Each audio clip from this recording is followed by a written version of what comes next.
नमस्कार साथियों, स्वागत है आपका मेरे चैनल चिंटू रेलवे ब्लॉग्स में और मैं हूं आपका दोस्त एपी चिंटू।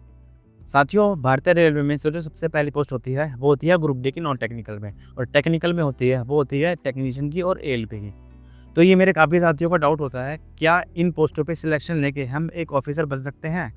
क्या कोई ऐसा तरीका है जिससे हम कम टाइम में एक ऑफिसर बन सके इन पोस्टों पर रहते हुए, यानी कि रेलवे में नौकरी करते हुए, तनख्वाह पाते हुए और अपनी फैमिली को चलाते हुए? क्या आप ऑफिसर बन सकते हो? तो जी हाँ, आप एक ऑफिसर बन सकते हो अगर आपके पास एक मेहनत करने की इच्छा है और सही टाइम है और आपने सही रास्ता पकड़ा हुआ है, तो आप एक अच्छे ऑफिसर बन सकते हो इस नौकरी में रहते हुए भी। तो मैं आपको रेलवे का वही असली रास्ता बताऊँगा जिससे आप इन पोस्टों पे रहते हुए एक ऑफिसर बन सकते हो।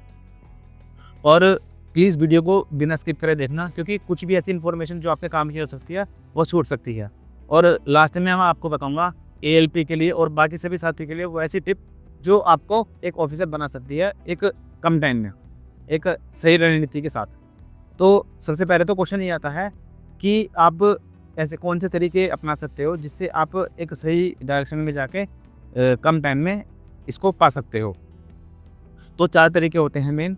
एक तो आता है आपका प्रमोशन, और फिर दूसरा आता है आपका जीडीसी जिसको हम जनरल डिपार्टमेंट कॉम्पिटिटिव एग्ज़ाम बोलते हैं।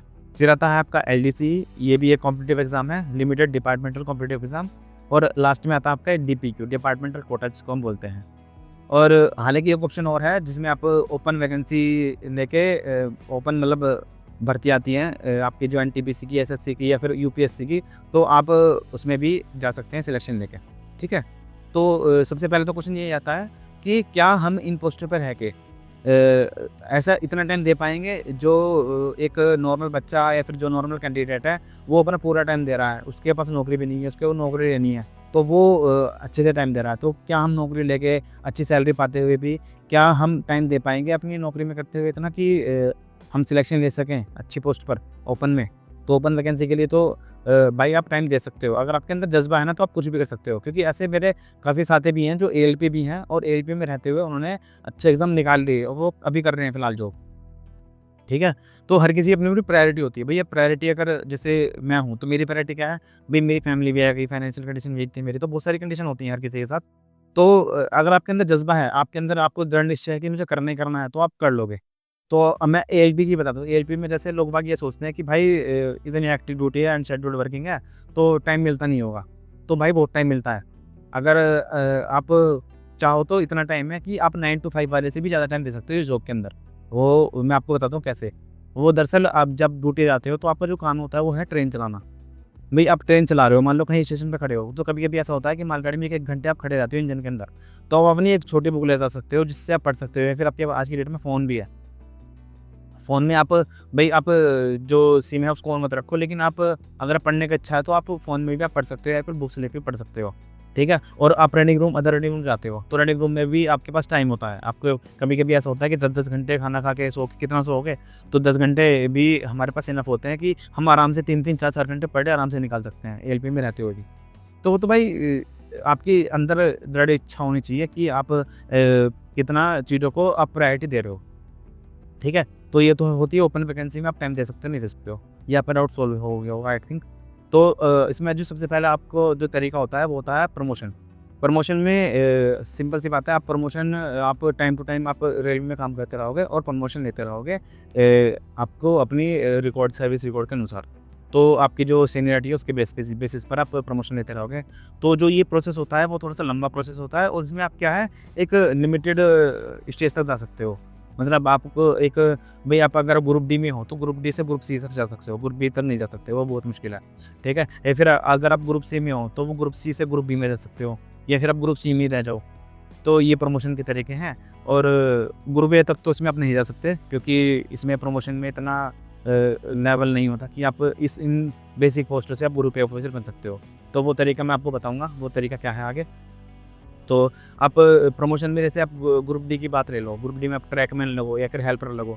तो हेल्पर से आप भई हेल्पर से आप अगर जाओगे, तो हेल्पर से पहले हेल्पर लगोगे, फिर आप टेक्नीशियन ग्रेड 3 लगोगे, फिर टेक्नीशियन ग्रेड 2 लगोगे, फिर ग्रेड 1 लगोगे, फिर आप जेई बनोगे, फिर आप एई एसएसएम मतलब जो ये बनोगे आप सीनियर सेक्शन इंजीनियर एसएससी जो बनते हैं।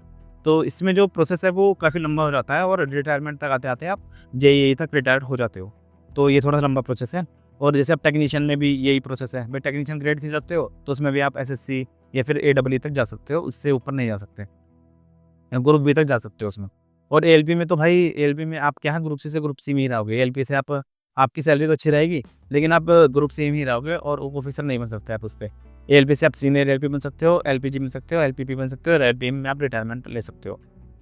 लेकिन हाँ, आप के अंदर अगर जज़्बा है ना तो आप के अंदर मतलब आप बहुत तरीके खुद ही खोज रहे हो इन फ्यूचर कि क्या तरीके हो सकते हैं जिससे मैं अपने आप को अपडेट कर सकूँ। तो थोड़ी सी मैं आपकी कर देता हूँ अच्छे से यहाँ पे। जैसे आप की प्रमोशन तो मैंने आपको बता दी, प्रमोशन में आप सिंपल सी लॉन्ग टर्म प्रोसेस है और आराम से प्रमोशन लेके आप जा सकते हो। वो भी ग्रुप बी तक नहीं जाओगे, आप ग्रुप सी तक ही रह सकते हो। अब आपको अगर ग्रुप बी या ग्रुप ए ऑफिसर बनना है तो रेलवे के अंदर कुछ डिपार्टमेंटल एग्ज़ाम होते हैं। अगर आप उन डिपार्टमेंटल एग्ज़ाम को देते हुए आप प्रमोशन लोगे तो आप बहुत कम टाइम में और रिटायरमेंट तक आप एक ग्रुप ए ऑफिसर बन के रिटायरमेंट ले सकते हो। अच्छा, जिसमें आपकी सैलरी वगैरह भी अच्छी होगी। तो इसमें सबसे जो पहले आती है वो आपकी आती है LDCE। इसमें आता है लिमिटेड डिपार्टमेंटल कॉम्पिटिटिव एग्ज़ाम, ये इसकी फुल फॉर्म है। लिमिटेड डिपार्टमेंटल मतलब क्या है? सबसे पहले तो इसको कौन फिल कर सकता है?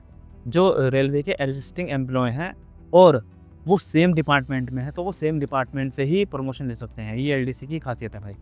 यानी कि अगर आप मान लो सिग्नल डिपार्टमेंट में हो तो सिग्नल डिपार्टमेंट के अंदर जो भी आपकी पोस्ट होंगी ना, प्रमोशनल पोस्ट, आप प्रमोशनल पोस्ट पे ही आप जा सकते हो। जैसे आप मान लो हेल्पर हो तो हेल्पर से आप सीधा जेई बन सकते हो एलडीसी पोस्ट के अंदर। उसमें आपका जो क्राइटेरिया होता है वो होता है आपका सर्विस, आपकी जो सर्विस होनी चाहिए वो मिनिमम 3 से 5 साल होती है। वो अलग अलग पोस्ट के अकॉर्डिंग मानते हैं, तो मिनिमम 3 से 5 साल की आपकी सर्विस होनी चाहिए इसमें। और आपकी जो क्वालिफिकेशन है उसका कोई ज़रूरत नहीं है, आपको क्वालिफिकेशन की नीड नहीं होती इसमें। आप बस क्या है, एलडीसी की वैकेंसी आती हैं और इसमें आप एग्ज़ाम को भरो। और जो इसमें जो सिलेबस होता है भाई, वो होता है आपका डिपार्टमेंटल में जो भी आप काम करते हो ना, उससे रिलेटेड जो बुक्स होती हैं आपकी, जो भी आपका काम है उससे रिलेटेड आपको उससे इसमें क्वेश्चन पूछे जाते हैं। रिटन एग्ज़ाम होता है सिंपल सा एक, तो वो आपको देंगे और आप इसमें डिपार्टमेंटली प्रमोशन ले सकते हो अच्छे पद पर। तो भाई अगर आप मान लो हेल्पर बने, हेल्पर से आप जेई बने, तो हेल्पर से सीधा जेई बन गए, तो आपने मगर मान लो 5-10 साल के अंदर भी जेई बन गए तो आप आराम से ग्रुप बी ऑफिसर तक रिटायरमेंट ले सकते हैं। और जेई के बाद भी आपके पास अगर एलडीसी की वैकेंसी आ रही है तो भाई जेई से ही आप बहुत जल्दी 3-4 साल में, 5 साल में एई बन सकते हो। और जहाँ आप एई बन गए तो अगर आपने 10-12 साल में भी एई बन गए तो आप रिटायरमेंट तक ग्रुप ए ऑफिसर तक भी जा सकते हो। तो यही आपके तरीके होते हैं रेलवे के अंदर। आपको रेलवे ऐसा नहीं कि पूरा मौका देती है, अगर आप मेहनती हो ना तो आपके अंदर काम करने का जज्बा है तो आप आराम से ऑफिसर बन सकते हो। ठीक है? तो इसमें मैंने आपको बता दिया कि आप डिपार्टमेंटल ही आप इसमें एग्ज़ाम दे सकते हो आपके सेम डिपार्टमेंट में। जैसे आपकी इसमें एएलपी है, एएलपी आपकी जो प्रमोशन पोस्ट है, एएलपी आप एएलपी एलडीसी को ज़्यादातर केस में नहीं दे सकते, क्योंकि उसका रीज़न ये है कि एएलपी जो प्रमोट लेता है वो लेता है सीनियर एएलपी या फिर आपका जो लोको पायलट गुड्स। और जो ये एएलपी की केवल ऐसी पोस्ट है जिसमें एक्सपीरियंस ही ज़रूरी होता है। भाई आप लोको पायलट सीधा गाड़ी नहीं चला सकते, आपको रेलवे ये बोलती है। अगर आपको रेलवे अपना जो गाड़ी है वो हाथ में दे रही है ना, तो आपको एक्सपीरियंस होना चाहिए अच्छा खासा, एक एएलपी का, एक सीनियर एएलपी का। आपको जब आप ट्रेन चलाते हो, असिस्टेंट रहते हो अपने लोको पायलट के साथ, तो लोको पायलट को देखते हो आप काम करते हुए, तो वो लंबा एक्सपीरियंस होना चाहिए। तो आपको इसमें क्या है, एक्सपीरियंस के बेस पे ही आपका प्रमोशन होता है। हालांकि जब आप लोको पायलट बन सकते हो तो आप एलडीसी का फॉर्म भर सकते हो। जैसे आप लोको पायलट बने तो आप लोको पायलट से आप एलडीसी का फॉर्म भर के आप काफ़ी अच्छी वैकेंसी निकलती हैं। जैसे आपकी जो ट्रेनिंग स्कूल होते हैं हमारे, उसमें आप जा सकते हो। और जैसे हमारे इंस्ट्रक्टर होते हैं या फिर आपका इसमें एक एई पोस्ट होती है, उसमें भी आपकी एलडीसी से भी आप जा सकते हो। तो आप इसमें फॉर्म में जा सकते हो। और जो हेल्पर होते हैं हमारे ग्रुप डी वाले कर्मचारी, वो तो मैंने बता दिया आपको कि जेईई आराम से आप एलडीसी एग्ज़ाम देके भर सकते हो। ठीक है? रिटन एग्ज़ाम मैंने आपको बता दिया। रिटन एग्ज़ाम होता है इसमें, रिटन एग्ज़ाम के बाद आपका इंटरव्यू लेते हैं वो, और इंटरव्यू के बाद आपका आपकी जो सर्विस रिपोर्ट है, एसीआर जिसको बोलते हैं हम, और रेलवे में उसको बोलते हैं अपार। एसीआर की फुल फॉर्म है एनुअल कॉन्फिडेंशियल रिपोर्ट, और अपार जो रेलवे के अंदर होता है एनुअल परफॉर्मेंस अप्रेजल रिपोर्ट। अपार ही हमें अपडेट करना पड़ता है हर साल। तो इसी के बेस पर आपको एलडीसी एग्ज़ाम देना है और इसी की बेस पर आप अच्छा प्रमोशन ले सकते हो। ठीक है? हालांकि जो वैकेंसी एलडीसी की वो कम निकलती हैं और इसमें एक्सपीरियंस के बेस पे ही आप जाते हो। ठीक है? फिर आपके इसमें तीसरा ऑप्शन आता है भाई जीडीसी, जो यही है आपके लिए इम्पोर्टेंट। मेरे सभी साथी भी नहीं, ज़्यादातर जो प्रमोशन लेते हैं वो जीडीसी वैकेंसी से लेते हैं, जिसकी फुल फॉर्म है जनरल डिपार्टमेंटल कॉम्पिटिटिव एग्ज़ाम। ठीक है? ये आपकी इसमें फुल फॉर्म है। और ठीक है? और इसमें क्या है, जीडीसी में आपके ज़ोनल रेलवे कराती है, यानी कि आपके जैसे डिवीज़न के अंदर वैकेंसी निकल गई तो आप डिवीज़न से डिवीज़न में ही आप प्रमोशन ले सकते हो। भी जैसे आपका दिल्ली डिवीज़न है, दिल्ली डिवीज़न में जैसे मैं दिल्ली डिवीज़न में हूँ, दिल्ली डिवीज़न में जो भी वैकेंसी निकलेगी ना जीडीसी की, तो मैं वही फिल कर सकता हूँ, किसी और डिवीज़न में नहीं फिल कर सकता मैं, ठीक है? तो वो डिवीज़न के अंदर जो कर्मचारी होते हैं उनके लिए होता है, ठीक है? तो जीडीसी की वैकेंसी जो है सबसे पहले कि इसमें आपको कुछ टाइम पीरियड होता है सर्विस रिकॉर्ड का, नहीं, तो ऐसा नहीं है भाई। अगर आप ने सिलेक्शन लिया और सिलेक्शन लेने के अगले दिन ही आपकी जीडीसी की वैकेंसी आ गई, तो भाई उसको आप जीडीसी की वैकेंसी को फिल कर सकते हो, ठीक है? क्योंकि इसमें चाहिए क्या होता है, इसमें आपका सर्विस रिकॉर्ड वगैरह नहीं चाहिए होता, इसमें आपका चाहिए होता है क्वालिफ़िकेशन। क्वालिफ़िकेशन यानी कि जो जैसे आप ओपन वैकेंसी देते हो ना, एक तरीके से जीडीसी जो है वो ओपन वैकेंसी की तरह ही काम करता है, लेकिन बाकायदा वो रहता है केवल रेलवे एम्प्लॉयी के लिए, जिसमें आपका कंपटीशन कम हो जाता है, जिसमें आपको रेलवे एम्प्लॉय से ही आप कम्पीट करते हो जीडीसी में और अच्छा प्रमोशन ले सकते हो। तो यही चांसेस होते हैं। और इसमें आपको क्या है, डिपार्टमेंट आप अपना चेंज भी सकते हो। जैसे मान लो आप एएलपी हो तो एएलपी से आप इसमें जेएपी भी जा सकते हो, ए की वैकेंसी देने के लिए तो एएपी भी जा सकते हो, बशर्ते आपने क्वालिफिकेशन उसका क्लियर करा हो। भाई अगर आप जेई जा रहे हो तो आपने जो क्वालिफिकेशन है वो आपकी डिप्लोमा होनी चाहिए, जिस उस पर्टिकुलर पोस्ट के लिए आपकी जो क्वालिफिकेशन है वो एलिजिबल होनी चाहिए, जो भी ओपन वैकेंसी में चलती है, ठीक है? तो ये आपका डिपार्टमेंटल शिफ्ट आप कर सकते हो, इसमें क्लर्क भी बन सकते हो आप, इसमें स्टेशन मास्टर बन सकते हो आप, इसमें ट्रेन मैनेजर भी बन सकते हो, ठीक है? तो कुछ भी बन सकते हो आप इसमें। तो आपका इसमें प्रमोशन पाथ जो है वो चेंज हो सकता है, आपका डिपार्टमेंटल भी चेंज हो सकता है इसमें, ठीक है? सिलेक्शन प्रोसेस में क्या है, सिलेक्शन प्रोसेस मैं आपको डिटेल में बता दूँ।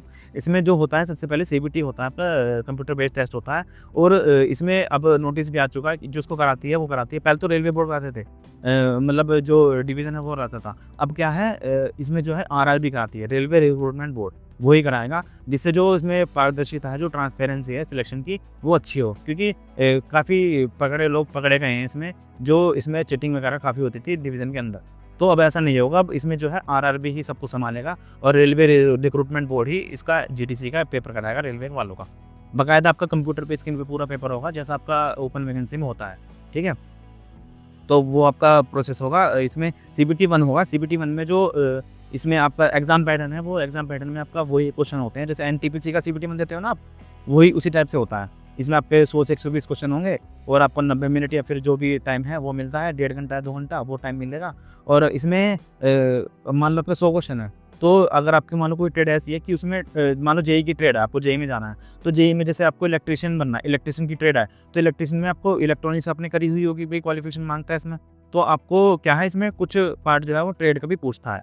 जैसे 100% में से आपका जो 85% है वो तो आपका नॉर्मल जो एनटीपीसी का सीबीटी होता है वही होता है, जैसे जिसमें मैथ, रीजनिंग और आपका जीए, जनरल साइंस ये आती हैं सारी चारों चीज़ें, ठीक है? और जो 15% है, मात्र 15 नंबर का, वो आपका जो ट्रेड से रिलेटेड है उससे पूछता है।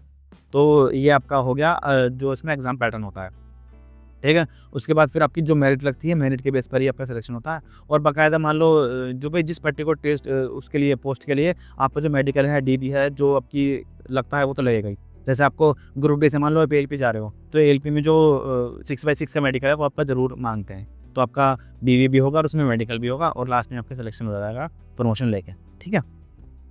इसमें आप क्या है, सर्विस टाइम मैंने आपको बता दिया कि सर्विस टाइम कैसे में आपको नहीं चाहिए। आप सिलेक्शन लेने के अगले दिन भी जीडीसी के फॉर्म को भर सकते हो, अगर आपके डिवीज़न में आई हुई है। वो आप पता कैसे करते हो, आपके जो ऑफिस होते हैं, जो जैसे हमारा सीनियर सिटी का ऑफिस होता है, वहाँ पे जाके पता कर सकते हो जीडीसी की कोई वैकेंसी आई हुई है नहीं। या फिर जो आपकी रेलवे की जो डिवीज़न की साइट होती है ना, साइट पे भी आप जाके देख सकते हो, ठीक है? अब जो एलडीसी और जीडीसी की जो वैकेंसी होती है साथियों, इसमें एज क्राइटेरिया क्या है, एज जो है आपकी वो जनरल वालों के लिए वो होती है 42 ईयर, ठीक है? जो जनरल के लिए है 42 ईयर, और जो ओबीसी के लिए है वो है 3 साल का 3 साल का जो उसमें छूट है ओबीसी के लिए, तो यानी कि उनके लिए होगी 45 साल, और एससी/एसटी वालों के लिए है 5 साल की छूट। तो 42 + 5 यानी कि 47 साल जो है वो एससी/एसटी वाले इस फॉर्म, इन दोनों फॉर्म को भर सकते हैं, एलडीसी और यूडीसी, ठीक है? ये आपका एज इसमें हो गया, ठीक है? तो अब बात करते हैं इसमें जीडीसी और एलडीसी मैंने बता दिया, प्रमोशन मैंने बता दिया। एक आता है फिर लास्ट में आपका डिपार्टमेंटल कोटा। डिपार्टमेंटल कोटा में क्या है, आपका जो सर्विस रिकॉर्ड होती है ना, जो आपका अपार होता है, उसी के बेस पर मान लो कहीं इमरजेंसी नीड है डिवीज़न के अंदर किसी वैकेंसी की, तो क्या करेंगे, वो आपकी सीनियरिटी लिस्ट निकालेंगे और आपका सर्विस रिकॉर्ड निकालेंगे। उसी बेस पर जिसका बेस्ट होगा उसको प्रायोरिटी पर रखा जाएगा और उसी को वो इंटरव्यू लेके पोस्ट दे दी जाती है। तो ये होता है डिपार्टमेंटल कोटा, जिसमें आप सर्विस रिकॉर्ड आपका स्पॉटलाइट होना चाहिए इसमें, और आपकी सीनियरिटी अच्छी होनी चाहिए, तो आपको क्या है वो सीधा भी ले लेते हैं। ठीक है। अब जैसे ये तो मैंने आपको बता दिया, प्रमोशन, जीडीसी, एलडीसी और डिपार्टमेंटल कोटा। ठीक है। और इसके बाद फिर बाकी चीज़ तो खत्म हो गई। तो एक क्वेश्चन ये भी आता है, जैसे मैंने पूछा था, ये मैंने बता भी दिया आपको, कि काफ़ी साथी ये पूछते हैं कि जॉब में रह के भाई हम तैयारी कर भी सकते हैं या नहीं। तो भाई आप आराम से कर सकते हो तैयारी। ये आपके ऊपर है कि आप चीज़ों को कितना सीरियसली ले रहे हो, तो ये आपके ऊपर है। ठीक है। तो बस यही था आज का मेरा, और मैं आपको टिप्स बताने वाला था। तो सबसे पहले तो मैं आपको एएलपी के लिए टिप्स बता दूँ। जो एएलपी मेरे साथी क्या है, एएलपी और जो टेम मैनेजर है और जो लोको पायलट है, ये क्या है, रनिंग कैडर की पोस्ट है।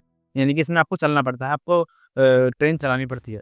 तो अगर मेरा कोई साथी ये चाहता है कि भाई पीएलपी कि उसको बैठने की जॉब चाहिए, तो उसके लिए एक टिप्स है कि आपके अंदर जो डिपार्टमेंट होते हैं, जैसे हम जब जाते हैं ऑफिस में, तो डिपार्टमेंटल अंदर यानी कि ऑफिस के अंदर भी एएलपी काफ़ी लोग बैठते हैं। तो आपको अगर रनिंग में नहीं जाना है, फिर नॉन रनिंग में आपको करने का मन है, तो आप नॉन रनिंग में भी जा सकते हो एएलपी के अंदर रहते हुए। जैसे कि एएलपी से में जैसे हम जाते हैं, तो एएलपी में जैसे हमारी जो ड्यूटी लगाते हैं, तो सीएमएस पे बैठते हैं, तो सीएमएस में भी अंदर भी जा सकते हो आप। ठीक है। और सीनियर सीसी के जो ऑफिस होते हैं हमारे, सीनियर को कंट्रोल जो होते हैं हमारे, फोर मैनेजर को बोलते हैं हम, उसके ऑफिस के अंदर भी कंप्यूटर का बहुत सारा काम होता है, जिसमें छुट्टी देना, छुट्टी लगाना, और बहुत सारी ऐसी चीज़ें होती हैं जिसमें हमारे सभी साथी एएलपी लगे हुए हैं, मतलब उसके अंदर ही, ऑफिस के अंदर। तो आप नॉन रनिंग उसमें भी जा सकते हो। ठीक है। और बाकी जो लोको पायलट हैं वो तो बन ही सकते हैं। लोको पायलट जो है वो सीसी बन सकते हैं, जिसको हम क्रू कंट्रोलर बोल सकते हैं, जो हमारी ड्यूटी लगाते हैं। तो आप सीसी बन सकते हो, आप फिर एलपी से आप इंस्ट्रक्टर बन सकते हो, स्कूल में इंस्ट्रक्टर बन सकते हो, टीचर बन सकते हो, एलआई बन सकते हो, और सीएलआई बन सकते हो। तो ये सारे ऑप्शन हैं आपके पास, तो आप रनिंग से नॉन रनिंग में जा सकते हो।